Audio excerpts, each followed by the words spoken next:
When a stranger's picking your pocket, breaking into your house, stealing your car, what would you do? Maybe defend what's yours. Call a neighbor for help. Maybe even call the police. But it's different when the perpetrator is someone we know, someone we let into our house or borrow our car. None of us like to think we were duped. Mark Twain said, "It's easier to fool people than to convince them they've been fooled." This is why thieves and con men like Bernie Madoff are able to last so long. No one likes to admit they were taken advantage of. It might also explain why a dozen politicians seem to be getting away with stealing Texas from the voters. I think if you live in another state and you think about or you look at Texas, you're right. You assume that Texas is very conservative. All too often we vote for somebody because we like them. I think you have an entire structure of political organizations designed to pull the wool over their eyes, to obfuscate issues. These guys have helped the Democrats steal control of the Texas House of Representatives. We've got to pay attention now or we lose Texas.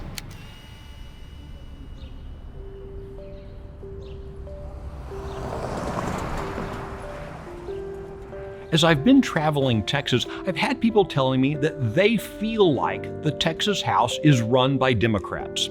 Look, we can all count. There are more Republicans in the Texas House than Democrats, but these folks have been insistent. They point to the large number of basic Republican priorities and conservative reforms, some that have been watered down, others that took an unnecessarily long amount of time to accomplish. Many have been ignored completely. They bring up border security, election integrity, school choice, eliminating property taxes. And they point to the most active Republican Attorney General in the nation being impeached by the Republican-dominated House, but with more Democrats than Republicans voting for impeachment. So, do the Democrats control the Texas House? So that's a really good question. To understand where the Texas House is today and what citizens can do about it, we need to look at how Republicans took charge in the first place. Rick Green was elected into the Texas House in 1998 when it was still run by the Democrats, but the GOP was trying hard to change that. What was the promise y'all were making? What was it you were saying was going to be different? Or was anything going to be different? We'd go out on the campaign trail, we'd go all over the state and say, we can't get the good stuff done until we get the majority. Got to have a Republican speaker. As soon as we get a Republican speaker, we're going to be able to get school choice. We're going to be able to get all this good stuff through. Did voters think that they were getting a Republican House? Or did they think they were going to kind of keep with the status quo? Did they think, well, you know, everything's okay, we just like a different letter next to the name? No one I know that went out sweating it out, knocking on doors, holding signs at the polls, making phone calls, writing the checks, doing all the things they did to make this change, expected for there to be no change. Bill Zedler and Ken Paxton were elected in 2002 when Republicans took control of the House from the Democrats. They knew what voters expected. No doubt about it. They expected us to, once we got in control, they expected us to get things done. No taxes, balanced budget that wasn't spending too much, getting rid of Robin Hood. Those are the things that I remember campaigning on. Very simple, very Republican messages, and I truly believe that we were going to deliver that. Like Rick Green, Sid Miller was elected in the late 1990s, beating a Democrat incumbent and then working successfully to flip the House to the Republican column. We had a majority, and we elected Tom Craddock as our speaker. If anyone was ever deserving, and no one worked harder to get the majority in the House than Tom Craddock. I declare the Honorable Tom Craddock of Midland County to be duly elected Speaker of the House. It was just the opposite then, Michael. The House was a conservative body, and the Senate was the liberal body. I mean, we would pass all kinds of conservative stuff out of the House, send it to the Senate. It may make it, it may not. And it's true, the Texas House took the lead in slashing state spending, eliminating a dozen duplicative agencies, and enacting sweeping reforms. The Democrats didn't like it. But neither did some of the Republicans. That brings us to 2008. There was a coup. Some of the moderate Republicans that Craddock had in power revolted. I think a lot of us were pretty shocked that you had kind of this very brazen display of a dozen Republicans pretty outright conspiring with the Democrats. Shocking to me as well. No one expected the House, I think, prior to that session had been 86-64, so it wasn't close. And then, of course, Obama came into office, and with that, we nearly lost the House. It was 76-74. We were, breathing a sigh of relief. We kept it. We were going to continue with Tom Craddock. We did 3 straight terms. With the last session, I thought being pretty darn good. And then they came up I think it was 11 Republicans. It may have been 12. Either way, it was a deal cut with the Democrats to get to 76. So unfortunately, you had these 11 or 12 Republicans who decided, you know what? We want the power. We'll give the Democrats what they want. We'll cut a deal with them. That deal, of course, resulted in what Sid Miller called a coup, ousting Tom Craddock and bringing in Joe Strauss as the Speaker. Be elected by acclamation as Speaker of the House of Representatives of the 81st Legislature. Members, you have heard the motion. Is there objection to the adoption of the motion? The chair hears none, and the motion is unanimously adopted. Why did so many rush to back the Democrats and this tiny number of Republicans in overthrowing the Republican Speaker to go with the Democrats? Basically, what you find out is people that they can talk a good game as to where they stand philosophically and stuff like that. The problem is that all of a sudden the desire for power and to be a member of the team becomes, and when I'm talking about the team, I'm talking about the leadership team. That becomes the issue that surpasses everything. When you can only need 8 or 10 rhinos to side with all the Democrats, then all the conservative Republicans are shoved outside in the wilderness. The most hated people in the whole House were conservative Republicans. And we lost our chairmanships, we lost committee assignments, our bills were pushed to the side. It was hard to believe that in a Republican administration, the conservative Republicans in the House were viewed in the worst possible way and treated poorly. The Obama wave that brought a 76-74 split Texas House also coincided with the rise of the Tea Party and a reinvigorated grassroots movement. No one was more involved with that than Julie McCarty. We all started because of the federal, and so to be blindsided and find out that Texas, who has this reputation of being, wow, we live in Texas, it's the conservative bastion, right?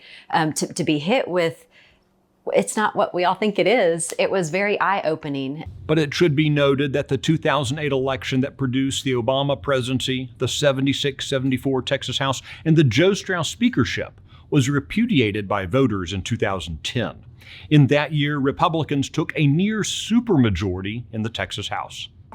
And I remember after it happened, I'm like, how can we possibly accept Joe Strauss elected by mostly, Democrats and a few Republicans? We need to switch. So I went to certain members that were in leadership, and they all said no. And I came back, and I was so frustrated after a couple of days of this. And I told my wife, Angela, and I said, I can't believe we're just gonna sit here and let this happen. And she said, you need to run for speaker. And I said, that is a terrible idea. So I stepped in only because the people that I thought really should run wouldn't do it. And they ended up backing Strauss. And I thought, well, I've got to at least try. And so I did. Took my best shot, and we only had 2 months to do it. And we created a lot of consternation for sure. And we I think long-term affected things. Let's set aside those longer-term things for the moment. In 2011, the challenge to Speaker Strauss wasn't successful. Members, there is an objection. Representative Berman has requested a record vote. A record vote has been requested, and a record vote is granted. There being 132 ayes, 15 nays, and 2 present not voting, pursuant to the Constitution and laws of the state of Texas, I declare the Honorable Joe Strauss of Bexar County to be the duly elected Speaker of the House of Representatives of the 82nd Legislature of the state of Texas. It was into this environment that some of the conservative stalwarts of the last decade entered the Texas House. Is it correct to say that Democrats, when you entered the Texas House, controlled the House despite it being a Republican majority chamber?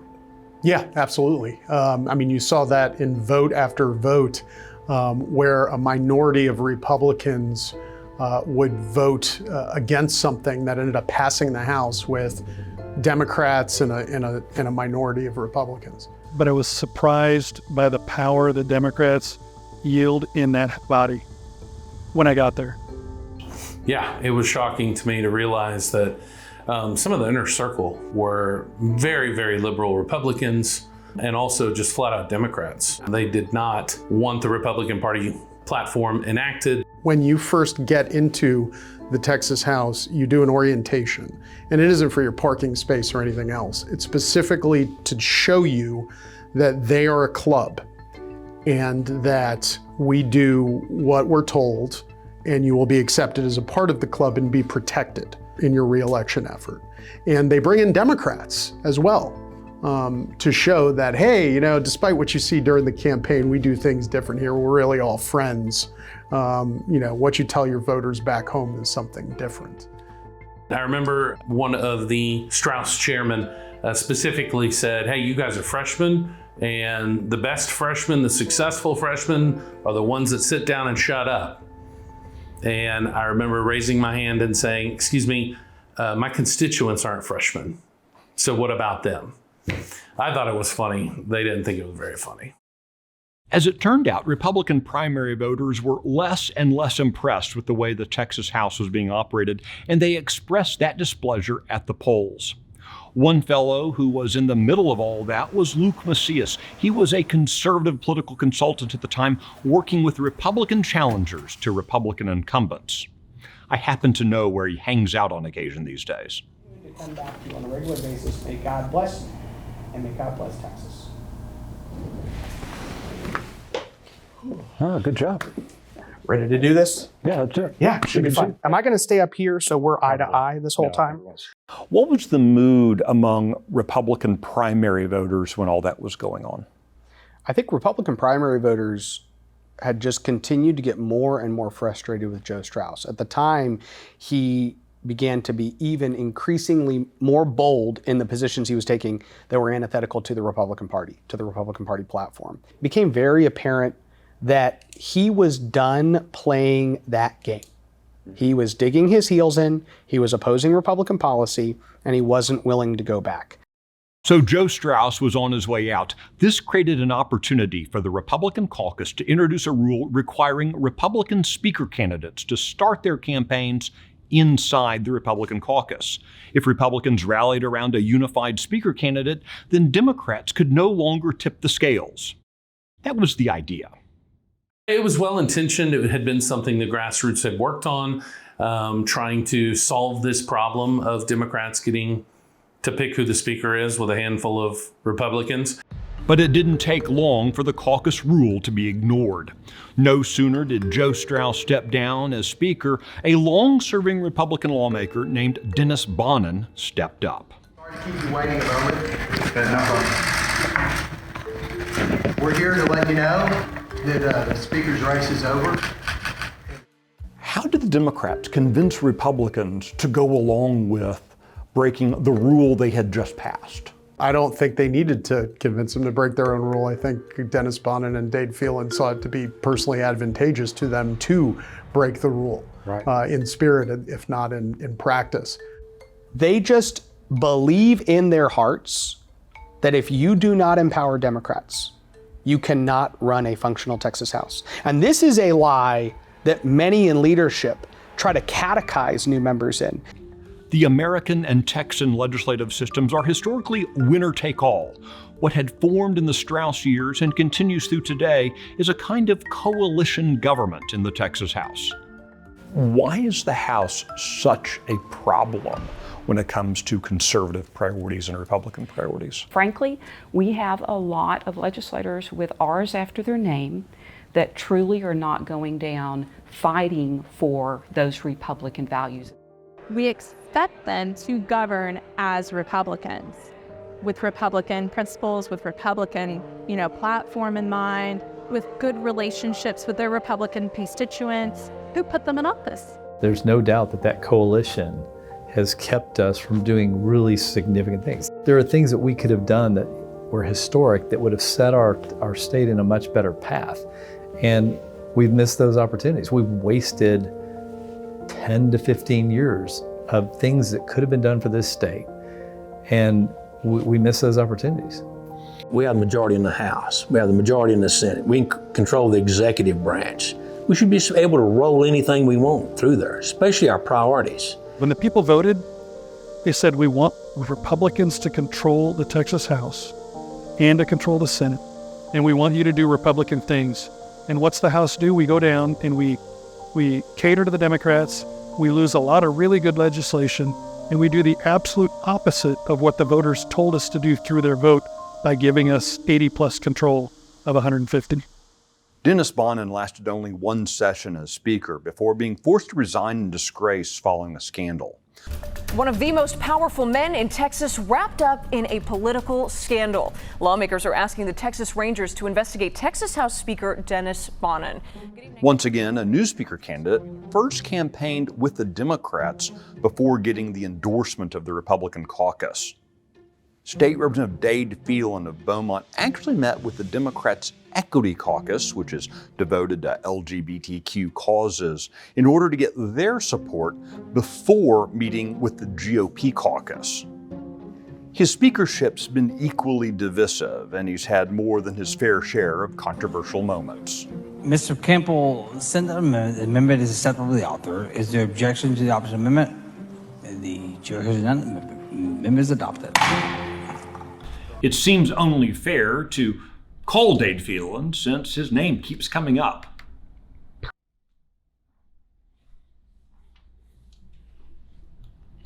Your call has been forwarded to an automatic voice message system. Hey, Dade Phelan, Michael Sullivan here from Texas Scorecard. We're working on a piece about House leadership. Wanted to see if I could visit with you, maybe sit down and chat on camera, or at least here on the phone. I'd appreciate it. You can call me back at the number I just called from. Thanks, bye. I'm not sure if that's Ms. Howard. It looks like Ms. Howard. It must be Sonny Dye in the Texas House. It's Sonny Dye. Ms. Howard, what purpose? Mr. Speaker, a parliamentary inquiry. Please state your inquiry. Do you know that I'm a Democrat? I'm well aware, Ms. Howard. Yeah, and I believe you're a Republican? I think so. That's what I'm told sometimes. Yes, sometimes I know, and that's my not. point. That is my point. As Democrats, thank you for working with us. I get it if you got to throw the Democrats a bone for their district or something, I get that. But the big ticket items, the number one things on the grocery list, we should be able to get those done. We should be able to get school charts. We should get property tax relief. We should be able to stop China from buying our farmland. There was, a whole host of those. They all died in the House. They all died in the House. In emails, phone calls, and conversations, the one thing that Texans keep bringing up to me is the coup d'etat. Literally. The House's secret investigation and last-minute impeachment of Attorney General Ken Paxton. We've had a couple of impeachment proceedings over the history of Texas, and in both of those, the opposing party was talked to. In 1975, they had 70 to 90 hours of open testimony and meetings. You had one day. Are you aware that in 1975, they didn't give us 48 hours to decide? They gave us both sides of the story, and they gave 3 weeks to decide. Chairman Murr, has any member of this body heard directly from a witness that was involved in this investigation? I'm not advised of that. It's what I call the hang 'em now and judge 'em later policy. Members of the House, to me, this process is indefensible. Are you aware that 3 of the attorneys vote in Democrat primaries and one of them switched to be a Democrat in primaries in 2020? I do not care how they voted in a primary or an election in Harris County. I perceive that it could be political weaponization. The allegations against Attorney General Paxton are extraordinarily concerning. However, I am equally, if not more, concerned with ensuring that the Texas House is not using the levers of power to criminalize opposition. Did you interview any witnesses? As I explained, the folks that we hired to work for the committee did the interviewing. And what you're being asked to do today is to impeach without evidence. It is all rumor, it is all innuendo, it is all speculation, it is all things that we may speculate to be true, but we don't have what is defined or what qualifies as evidence in any court at law, not only in Texas, not only in the United States, but in most developed countries in the world. Chairman Murr, are you aware of any member of the Texas House of Representatives who was given an opportunity to interview witnesses?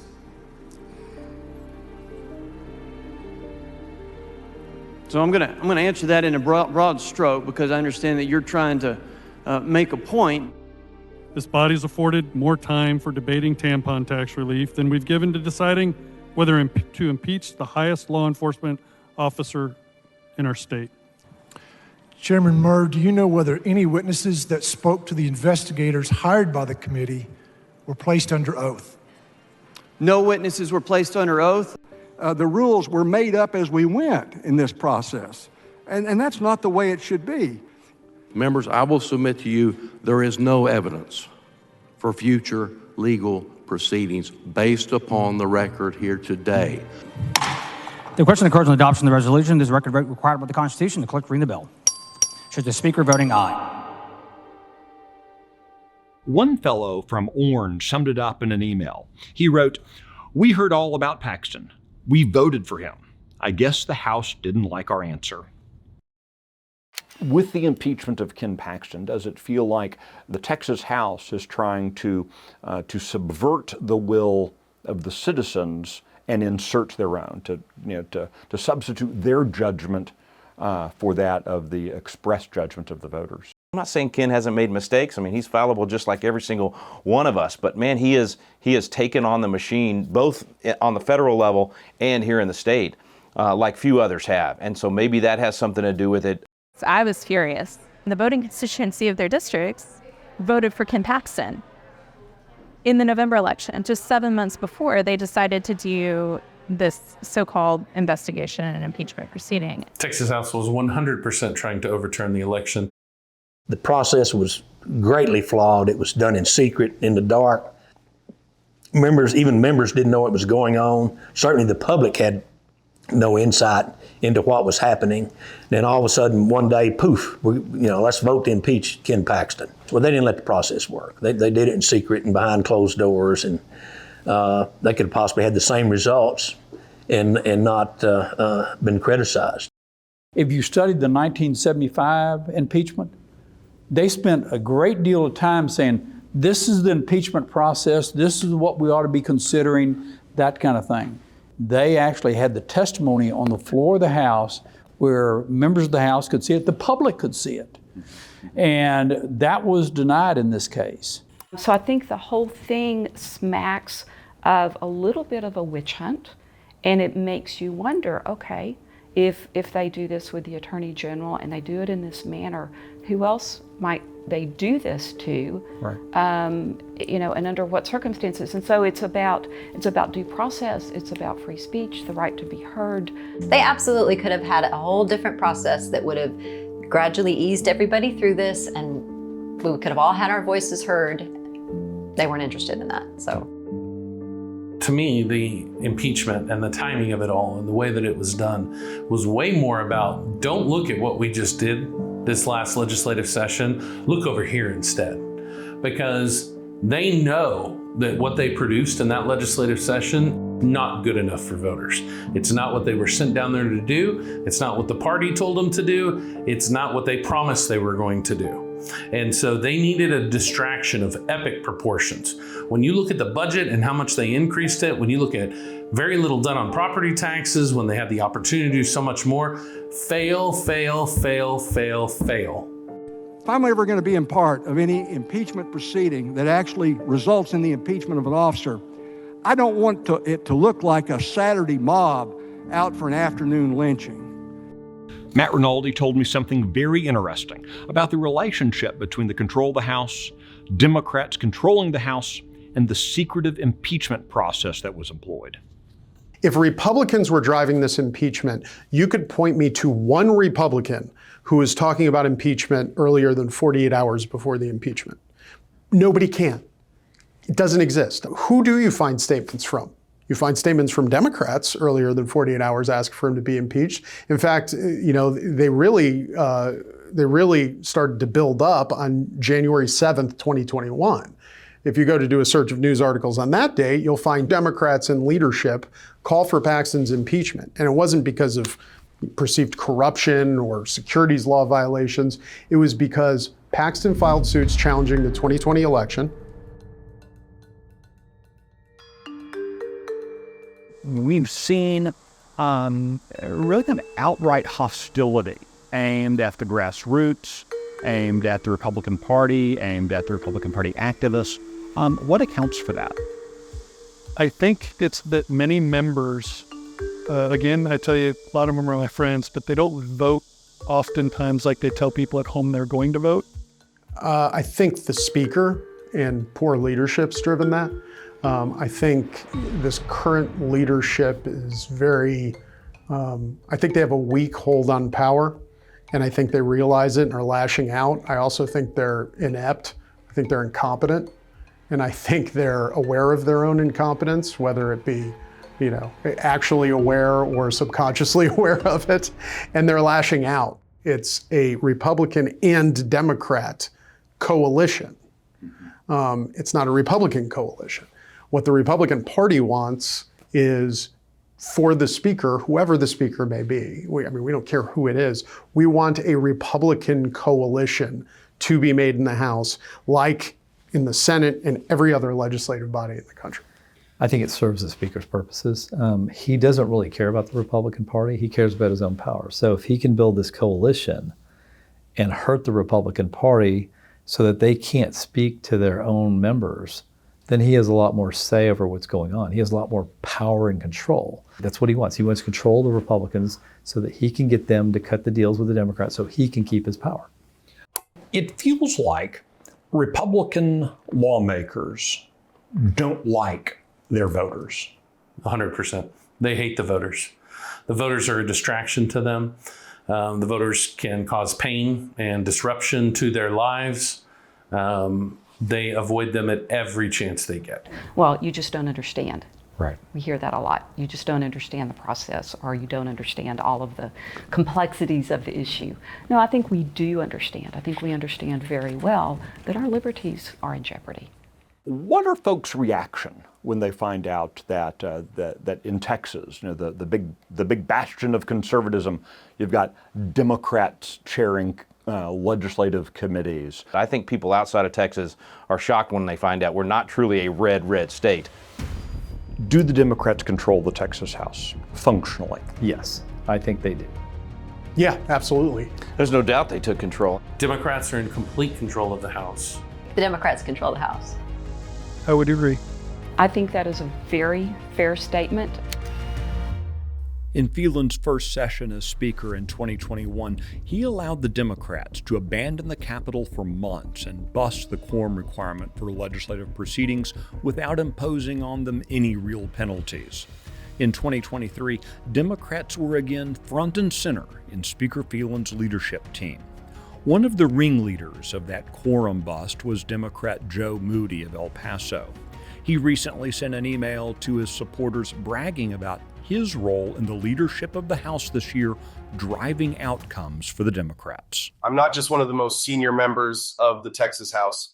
I'm also in the unique position of having a significant leadership role despite being in the minority party. In a highly partisan environment, that's no accident. Jonathan, who's responsible?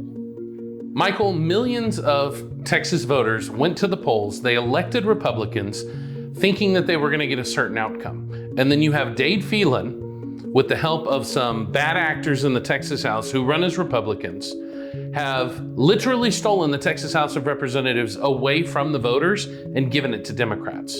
I feel like ultimately you can always point the finger to anybody who casts a supporting vote for Dade Phelan, right? You could say everybody who votes for his leadership is in some way responsible, but ultimately he can't do this alone. He actually has to have different leaders in the caucus that are working with him. And I think it's pretty easy to see this different mix of lawmakers. Representative Charlie Guerin, major enabler, probably a closet Democrat, needs to go. Representative Glenn Rogers, who has definitely made his fair share of enemies amongst his constituents. You've got representatives like Glenn Rogers, J.C. Jaton, Todd Hunter, Ken King. You also have the enforcers.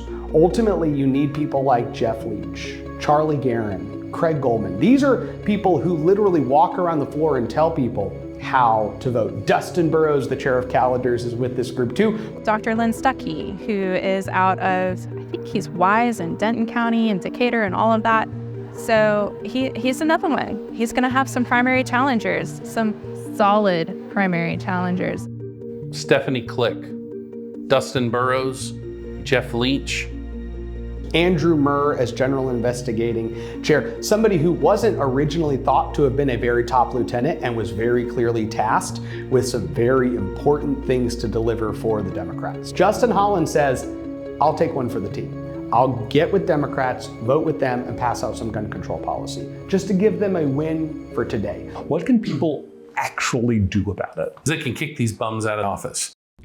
In conversation after conversation, on the record and off the record, those 12 names came up again and again as the ones enabling Speaker Dade Phelan to give the House to the Democrats.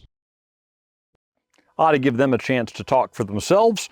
So let's see if we can schedule a time to visit, like with maybe Glenn Rogers.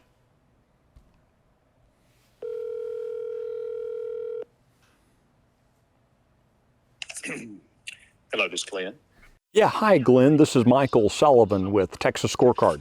I'm not where I can talk. Thank you. Okay. Guess he doesn't want to talk today. And then there was Lynn Stuckey. When he answered his phone, he said he was busy and would call me back. He didn't.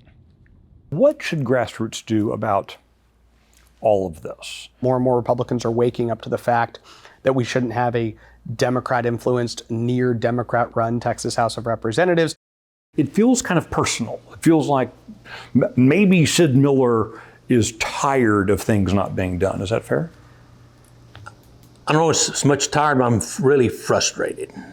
Each session that I see these guys come in is worse than the previous one. They actually get less done than they previously did. So it's very frustrating.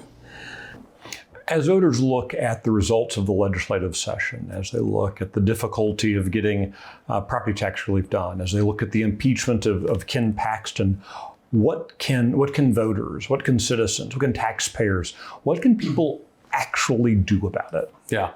Throwing your shoe at the TV is not going to do anything.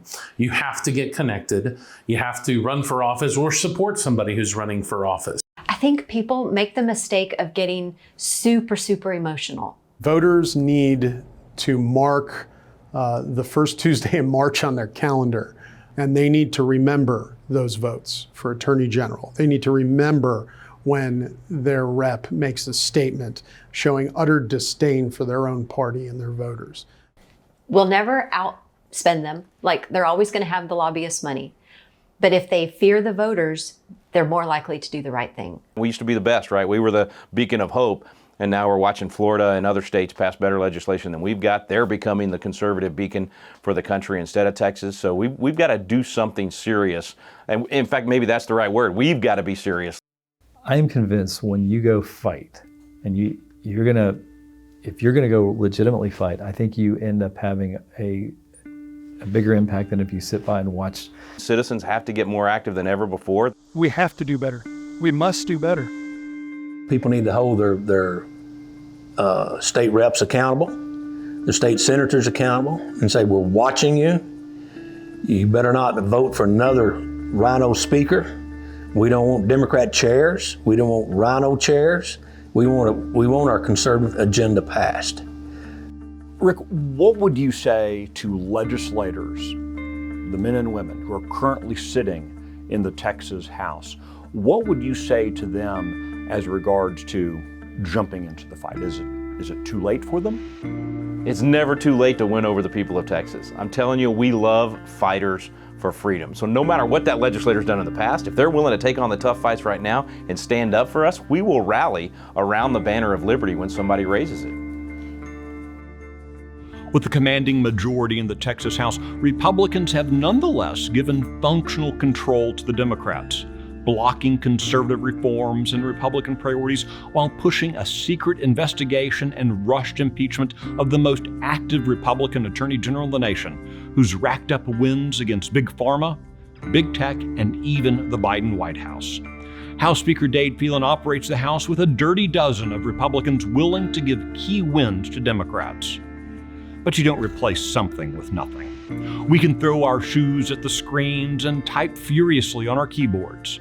Or, in the finest tradition of our Texas forebears, we can raise the banner of liberty and get to work.